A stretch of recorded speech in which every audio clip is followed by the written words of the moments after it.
Hay un olor que muchos de ustedes guardan en algún lugar de la memoria, no en la mente, en el cuerpo, el olor del copal, ese humo blanco, espeso, ligeramente resinoso que sube en espiral cuando la brasa lo toca.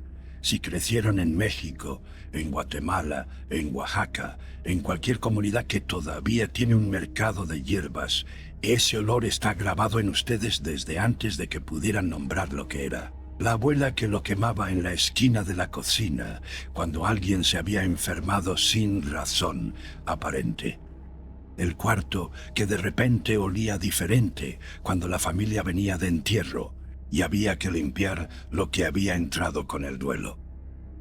La madrugada en que despertaron y encontraron a su madre con el saumerio en la mano, caminando despacio por cada cuarto del departamento sin explicar por qué. Ese olor. Esta noche les voy a contar algo que ningún sacerdote les explicó sobre ese olor, que fue perseguido por la Inquisición, que está documentado en el texto más sagrado del Templo de Salomón, y que en el año 2008 investigadores de la Johns Hopkins University y de la Hebrew University de Jerusalén publicaron en una revista científica arbitrada lo que el rey Salomón sabía hace 3000 años sobre lo que ese humo le hace al cerebro humano. Soy Aurelio, 58 años. 4 años en el Seminario Arquidiocesano de Morelia, antes de que me mostraran la puerta. Teología comparada en la UNAM. 8 años de archivos en Sevilla, en la Biblioteca Vaticana, en Etiopía. Y esta noche voy a contarles algo que empezó para mí en una sacristía. No en los archivos, no en la biblioteca. En la sacristía del seminario, la primera vez que me asignaron como acólito al padre encargado del incensario para la misa solemne del Domingo de Ramos. Éramos segundo año. Yo tenía unos 20 y tantos años, y el padre que llevaba el incensario era un hombre viejo, de unos 70, que había sido misionero en varios países y que tenía esa manera de moverse en la sacristía que tienen las personas que han hecho el mismo gesto 10.000 veces. Me enseñó a preparar el incienso, la proporción, el momento exacto para añadirlo a las brasas, y cuando terminé, cuando el incensario empezó a echar humo, él se quedó mirándolo un momento sin decir nada. Y luego me dijo algo que no entendí en ese momento. Dijo, esto viene del templo de Salomón. No lo preguntes, solo aprende a hacerlo. Aprendí a hacerlo. Lo pregunté.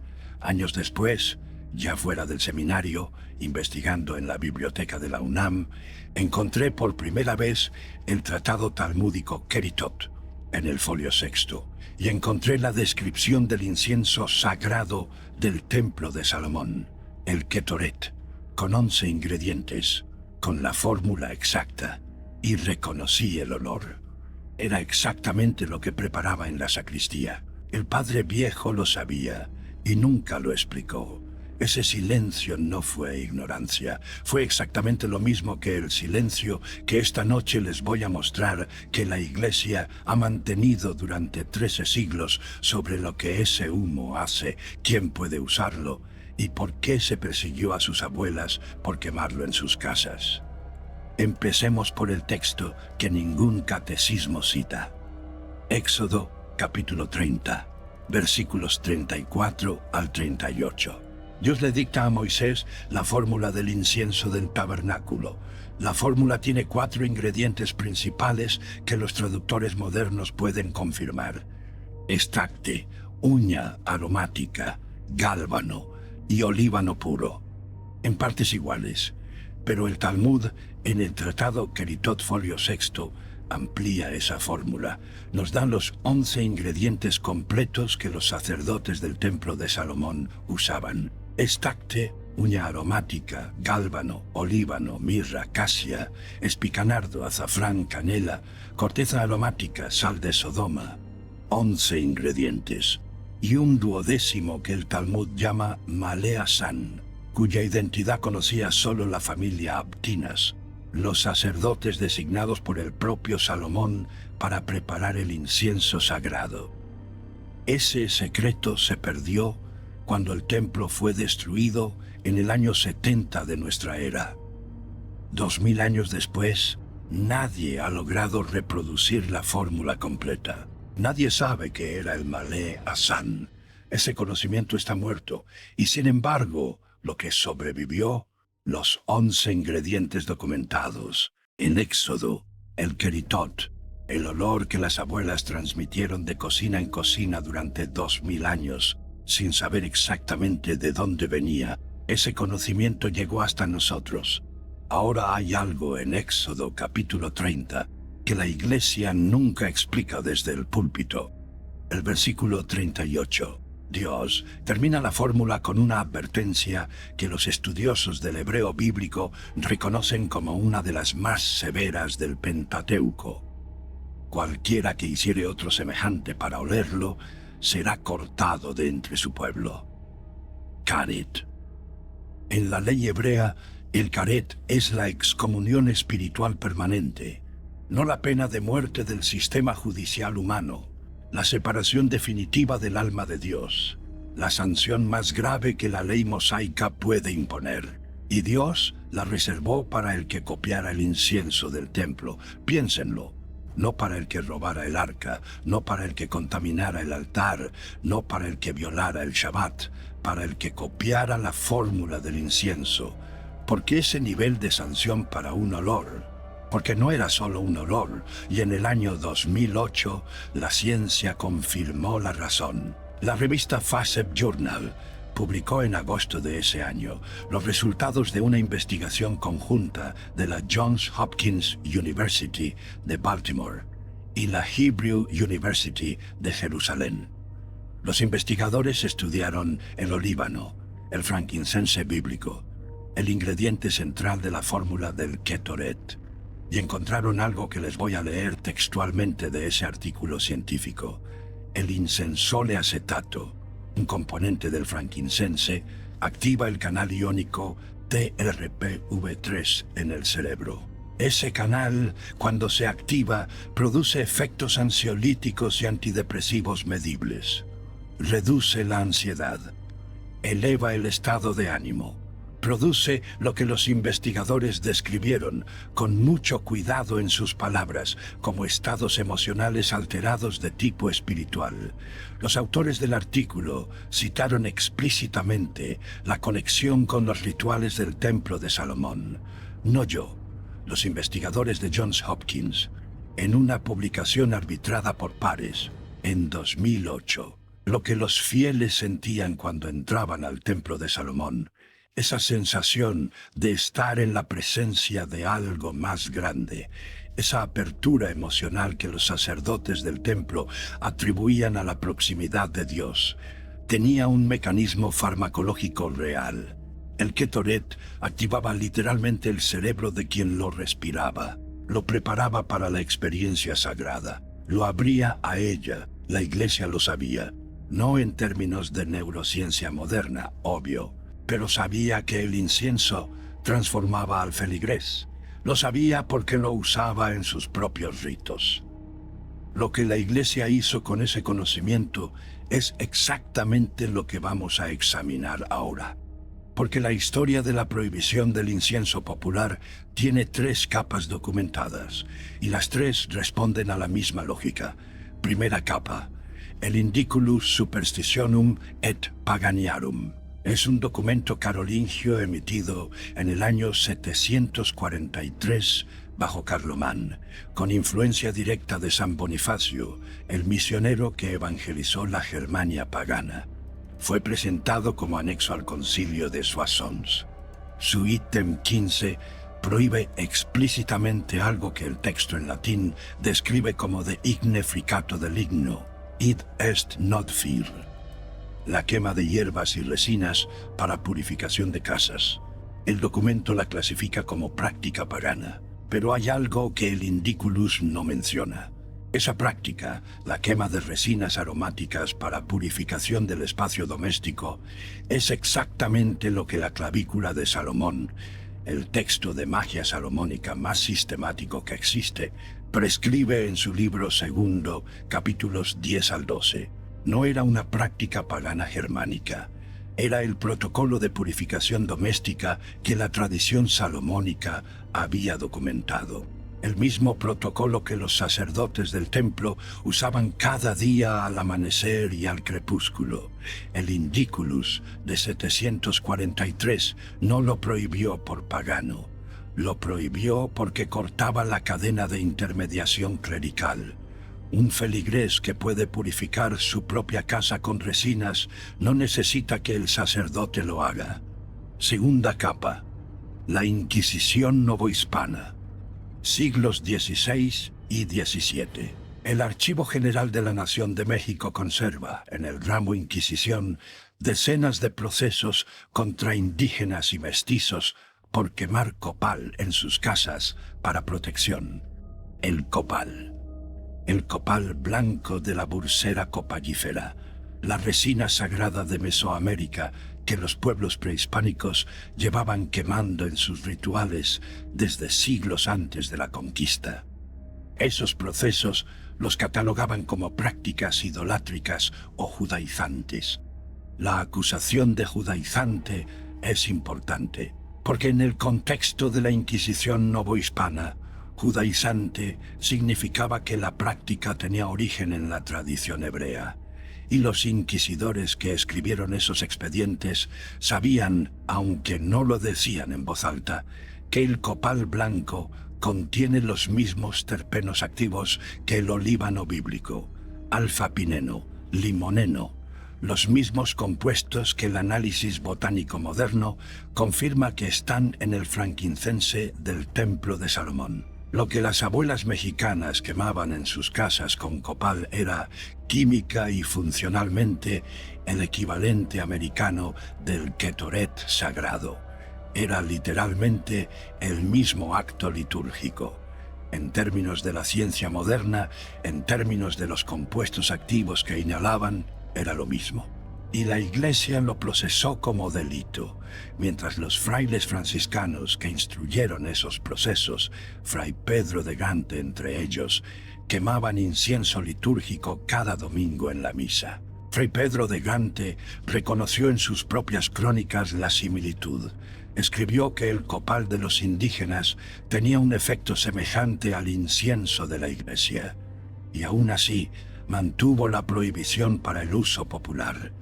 El mismo gesto ritual, autorizado para el sacerdote, criminalizado para el pueblo. Tercera capa. Pablo VI.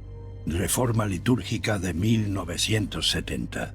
El Concilio Vaticano II redujo el uso del incienso en la misa ordinaria. Lo reservó para las misas solemnes. En la práctica cotidiana de la Iglesia, el incienso desapareció de la mayoría de las parroquias. Nunca se explicó a los fieles el significado bíblico de esa fumigación. La desconexión fue deliberada. El rito quedó en manos del clero como gesto estético, no como herramienta espiritual del pueblo. 3 capas, 743. Prohibición por ley carolingia. Siglos XVI y XVII. Procesamiento inquisitorial. 1970. Retiro silencioso de la práctica sin explicación. El mismo movimiento en 3 actos históricos distintos. La separación sistemática del pueblo de una herramienta espiritual que podía usar sin necesitar a la Iglesia. Pero hay algo en esta historia que va más profundo que la prohibición. Algo que el Talmud documenta sobre el Ketoret y que ninguna catequesis menciona porque es filosóficamente devastador para cierta idea de la pureza espiritual. El gálbano. El gálbano es uno de los 11 ingredientes del incienso sagrado de Salomón y tiene un olor desagradable, no ligeramente desagradable, francamente malo. El Talmud Keritot se hace exactamente la pregunta que cualquier persona inteligente se haría al leer esa fórmula. ¿Por qué incluir en el incienso más sagrado del mundo un ingrediente que huele mal? La respuesta rabínica es algo que me detuvo la primera vez que la leí.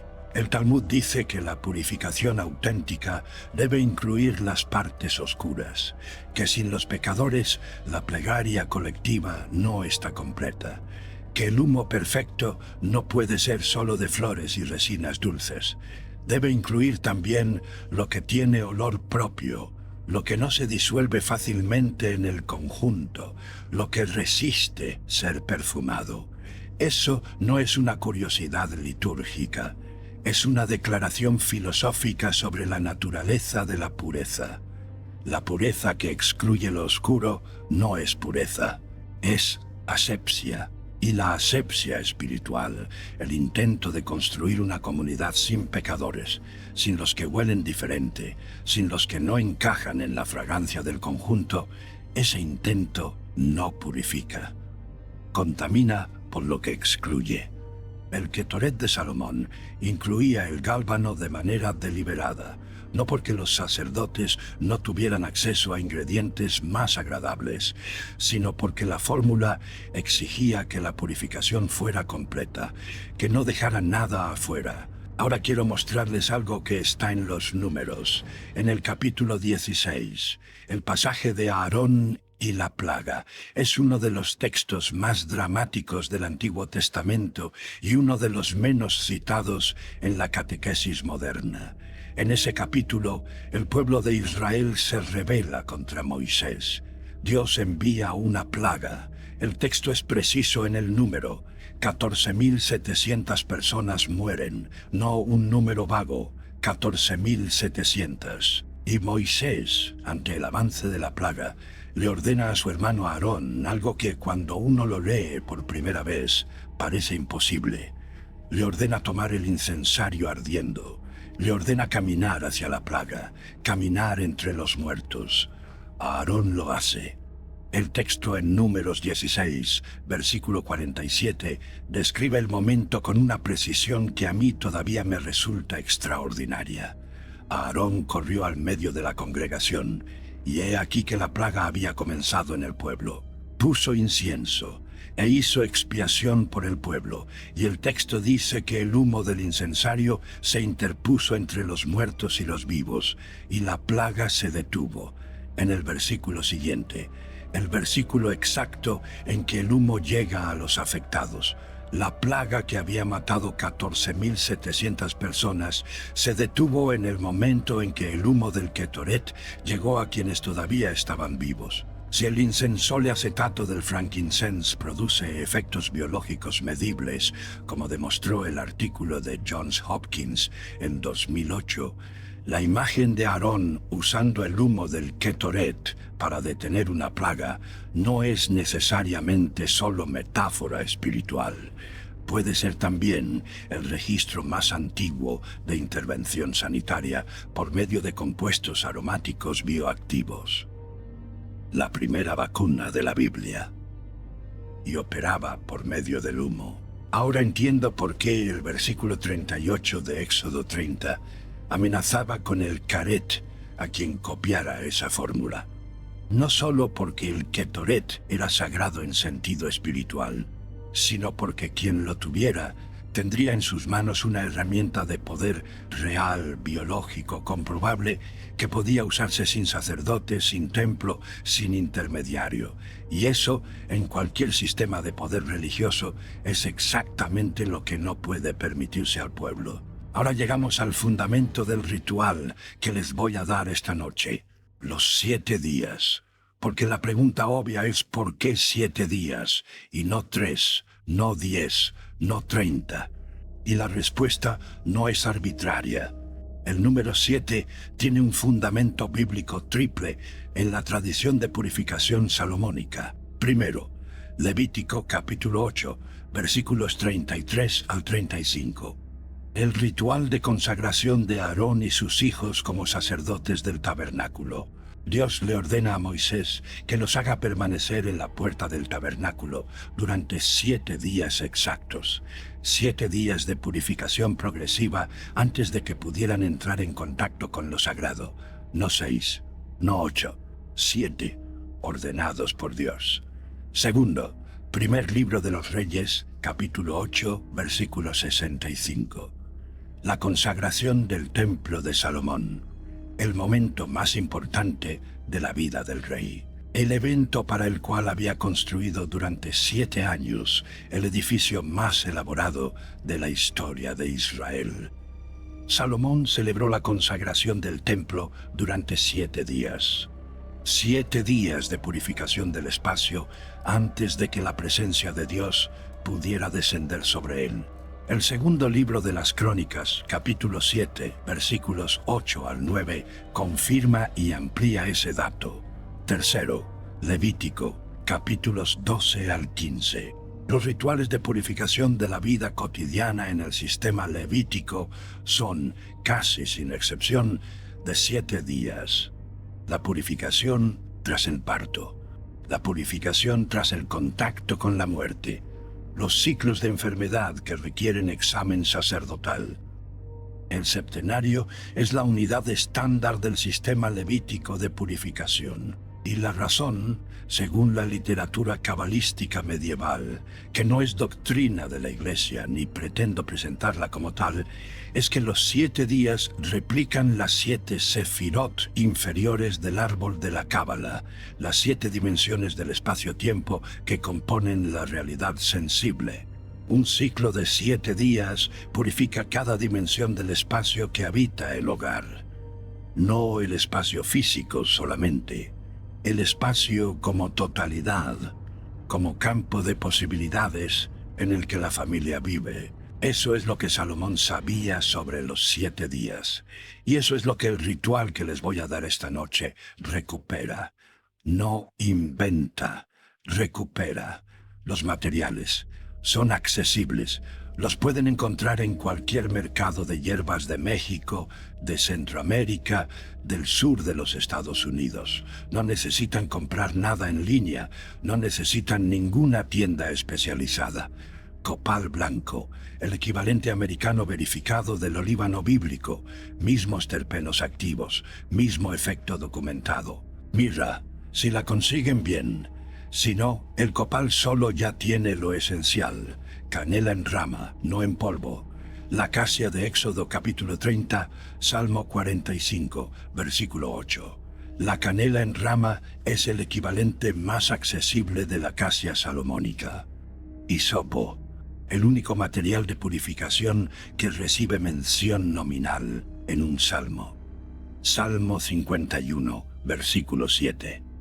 Purifícame con hisopo y seré limpio. El hisopo tiene historia textual propia.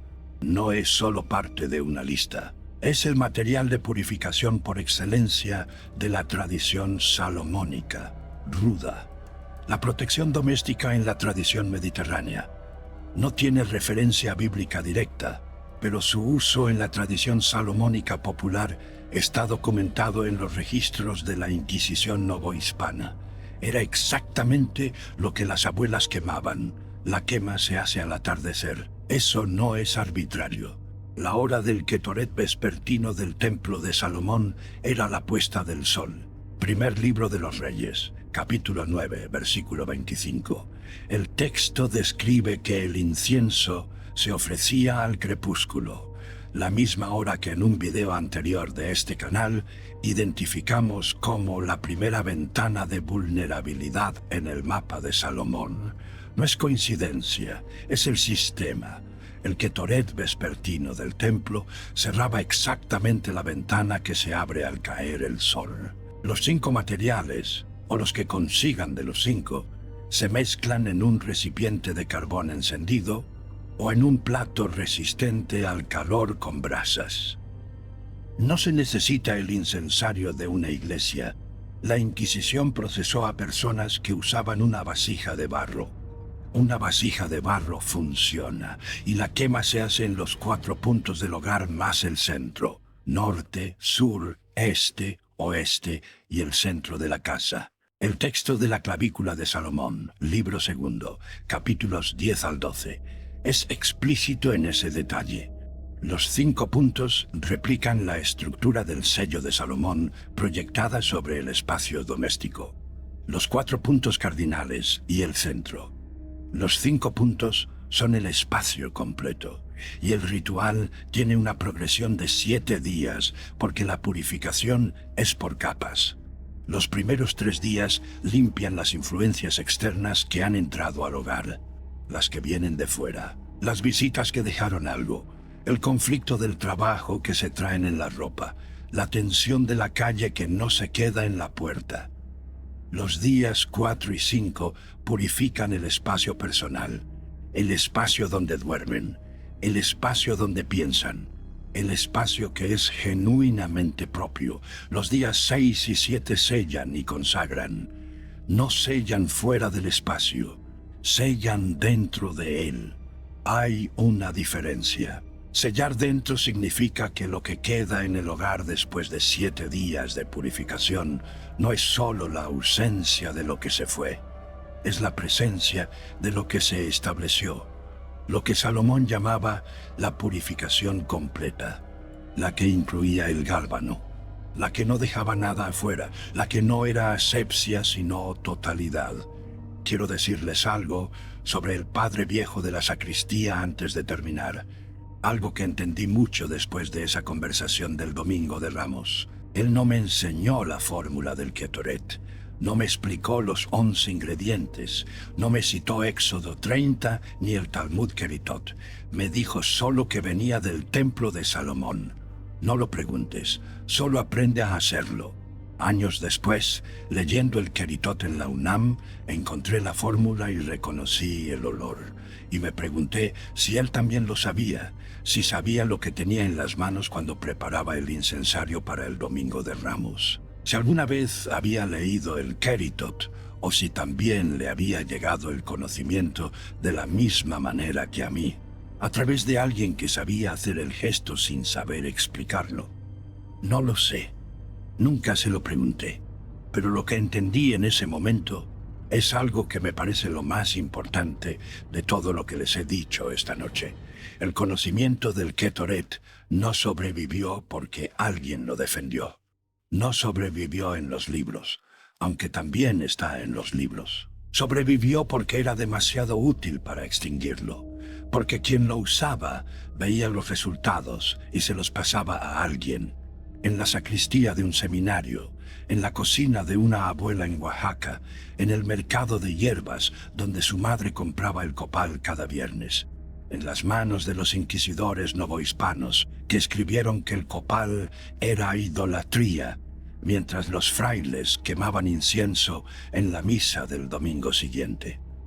El conocimiento viajó en las resinas, no en los documentos, no en los concilios, no en los decretos, en el olor, en el gesto de poner la brasa en la vasija, en la manera de caminar por cada cuarto del hogar cuando algo había entrado que no debía quedarse. El Indiculus de 743 no pudo extinguirlo. La Inquisición novohispana no pudo extinguirlo. El Vaticano II, que retiró el incienso de las misas ordinarias, no pudo extinguirlo. Porque ningún decreto puede contra el conocimiento que una madre transmite en una cocina porque lo ha visto funcionar. Lo que les estoy dando esta noche no es nuevo, no lo inventé yo, no lo recuperé de un archivo polvoriento en Sevilla. Lo que les estoy dando esta noche es el nombre de algo que ya existía en sus casas, en el copal que alguien quemaba, en el gesto de abrir las ventanas después del conflicto, en la intuición de que hay momentos en que un hogar necesita limpiarse de algo que no tiene forma visible, pero que se siente. Salomón no nos está enseñando nada nuevo. Nos está devolviendo algo que nos quitaron. Algo que viajó durante 3000 años en las resinas, en los mercados, en las manos de las abuelas, sin nombre, sin texto, sin que nadie supiera ya exactamente de dónde venía, pero intacto. Copal blanco, mirra si la consiguen, canela en rama, hisopo, ruda, al atardecer, en los 5 puntos del hogar. 7 días, no porque yo lo diga, porque Aarón lo hizo con el incensario ardiendo entre los muertos y la plaga se detuvo, porque Salomón consagró el templo con 7 días de fumigación antes de que la presencia de Dios descendiera sobre él. porque el Levítico es claro en que la purificación auténtica necesita el ciclo completo. Porque el insensole acetato del frankincense activa el canal TRPV3 del cerebro y produce estados que durante milenios se llamaron sentir la presencia de Dios. Y en 2008, Johns Hopkins confirmó que tenían base biológica real. Y porque su abuela lo hacía. No sabía nada del Ketoret, no había leído el Talmud Keritot. No conocía el Indiculus ni los procesos inquisitoriales del Archivo General de la Nación. Solo sabía que cuando algo entraba al hogar que no debía quedarse, se quemaba el copal, que siempre se había hecho así, que las madres se lo enseñaban a sus hijas porque las madres lo habían aprendido de sus madres. Y tenía razón. Lleva razón desde hace 3000 años. Soy Aurelio. La verdad no necesita permiso. Cuídense esta noche.